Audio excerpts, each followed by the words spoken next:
Hi everyone, I am Simply Tamanisha. If you are new to my channel, welcome. If you're already a friend of this channel, I'm so happy to see you again. So today we're going to be talking about the difference between a dysfunctional and an operating functional kitchen. Right now I am working through a dysfunctional kitchen and I'll show you why in a little bit. But in an operating kitchen, you have the materials that you need and the stockpile supplies that you need to go into your kitchen and make a meal without necessarily having to go to the store or without having a lot of fuss, right? So you know where things are, you know what's in your stockpile, you're able to go to those things, grab what you need, and put out your dinner. But in a dysfunctional kitchen, you're low on supplies or you have a stockpile of food items that are improperly stored, that are crowded together, so you can't really see everything that you need in order to make a meal or to make a shopping trip to know what you need to replenish when you go out to the grocery store. So right now I am in a dysfunctional kitchen. For example, when I open this cabinet, which is predominantly my seasoning cabinet, I usually have to move things around in order to get to what I need or to find what I need. You guys know that I'm an optics type of person, so I like to be able to see my seasonings or have them in a line, my canned goods or whatever, and have them organized in such a way that it's readily available to me. But when the cabinet becomes dysfunctional, it is overcrowded, stuff starts falling out of the cabinet while you're looking for something. And guys, let me just say, the dishes you see, they're all clean. I just simply haven't put them away because I'm going to be reworking my kitchen this week. So, but that's what happens. You know, you're starting to knock stuff down accidentally in order to try to find what you need to make a meal. So like in this cabinet, I usually have my canned meats and my fruits and vegetables, along with those little extra things like chipotle peppers in a can, small cans of tomato sauce, tomato paste, condensed milk and sweet milk and stuff like that. But right now it's just become an overflow. So whenever I need to look for something that's back here, I got to pull a bunch of stuff out, and then I got to put a bunch of stuff back in. So that's not really a working pantry because I'm working 2 or 3 times harder than I need to because my stockpile has become overcrowded. And of course, we know that when we are stockpiling, we are buying what we need, what we're going to use at a price that we can afford so that we can live better lives while spending less. You know my theory, every dollar needs to be worth $5. That's how I feel about it. But I don't really like this setup. Now what I prefer to have, I put my little hand reminders up there. I like to have my canned goods run like this, and as you know, there's a video below that shows you how this operates. I put my newer canned goods at the bottom, my older canned goods at the top, and I work my way back, work my way down, and then I go over to the next cabinet where I may have those same canned goods, and I'm working through those. And just keep in mind that these canned goods are usually good 2 or 3 years after the expiry date, provided that you keep them in good storage. You know, they're the right temperature, they don't get dented, you know, and stuff like that. But when you're looking for the canned goods, make sure that you are checking for the latest possible date that you can find. If it says this is 2021 and these expire in 2023, that's a good buy, because 2 to 3 years after the canning process, which means they've been cooked, heated, and sealed, they're still going to be edible for you to take out of your cabinet. Okay, so that's just a little caveat I wanted to throw in there. So I try to work my way backwards, down, up, and over. But I'm going to be making some changes to this process because I need a little bit more order. And as you know from the other video, I have lots of canned goods because things have been on sale for like 49 cents a can, 59 cents a can. Soup is 99 cents a can. So that's a meal that's ready made. You can add some toast with soup, or a couple of vegetables, or cornbread, and you've got a full meal. So I've got canned goods up here that aren't as accessible as I would like. The other thing that really got me thinking, and I pulled some of this out already today, was that I didn't really know how much pasta sauce I had because it was blocked behind all of these boxes of seasoning, right?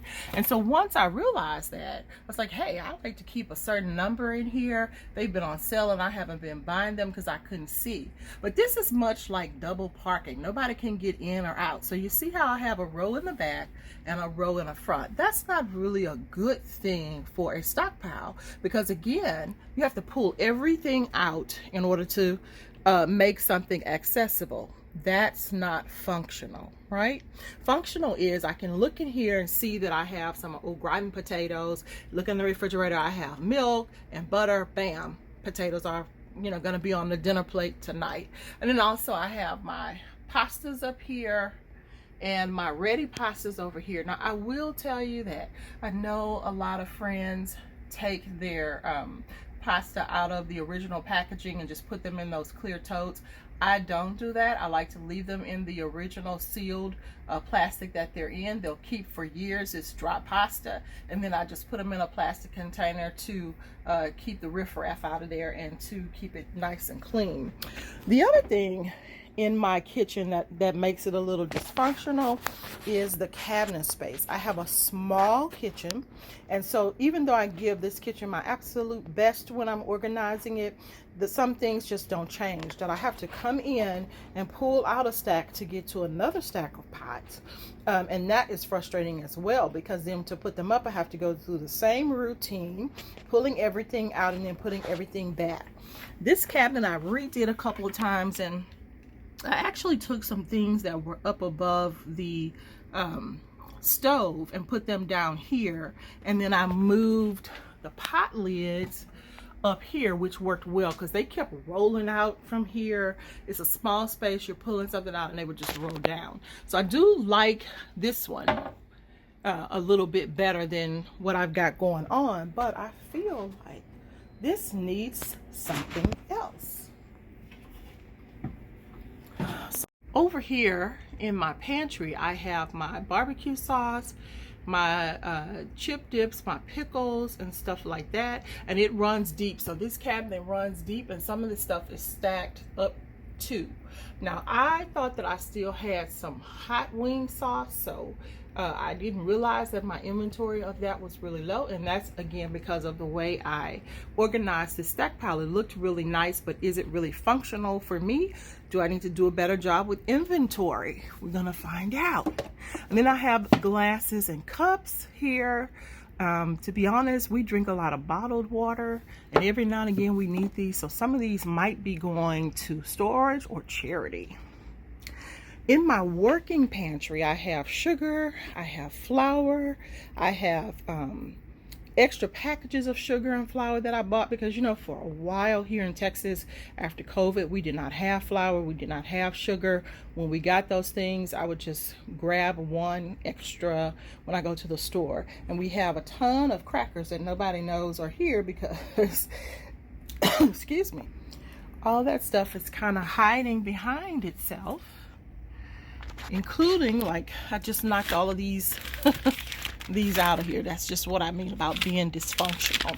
So you wouldn't know that I have a lot of seasoning back here that I often probably am looking for and don't remember that it's back here. And then these storage bins that have white rice, jasmine rice, light brown sugar, all of that kind of stuff. These things are all clumped together. So when I want to cook something or use one of those, I've got to go through all of that just to get to some of that, right? Now I'll do a separate video on long-term storage of food, but right now we got to get the regular stuff. Here's some cake mixes. I think if you saw my video from my shopping haul with Kroger about a week ago, they had cake mix for 50 cents a box. I don't think I've seen cake mix for 50 cents a box since I was in my 20s. I do have some here that I'm going to be using up. I may give some to charity, and some I usually give stuff to my neighbor because she has some really cute kids and they just get in there and make all of this stuff. So I might pass some of this stuff along. Let me just say I can't wait to be on a road trip and try this Coca-Cola with coffee. I have a new fruit bin. You'll remember the video with putting an apple in here. You do need to change the apple before it spoils to keep your potatoes from sprouting and keep them longer, so I'll be using that. This is my baker's rack. This is where I usually store all of my crock pots. They may be getting a new location. And I have these two cute shelves that I bought at Ross a few months ago, and they've kind of just become storage bins and seasoning holders. But the problem is, kind of like with the other cabinet, I gotta, pick each and every one of them up to see what it is before I'm able to cook. So, in the spirit of getting all of this done, I'm honestly assessing that this is going to take me 2 or 3 days because I have to go to the store, which means I'm going to be bringing some more stuff in while I'm working on this particular project. I did gather some tools from Amazon that I'm excited to share with you that I'm going to be using in the new organization of my kitchens. So stick around. You'll want to see this.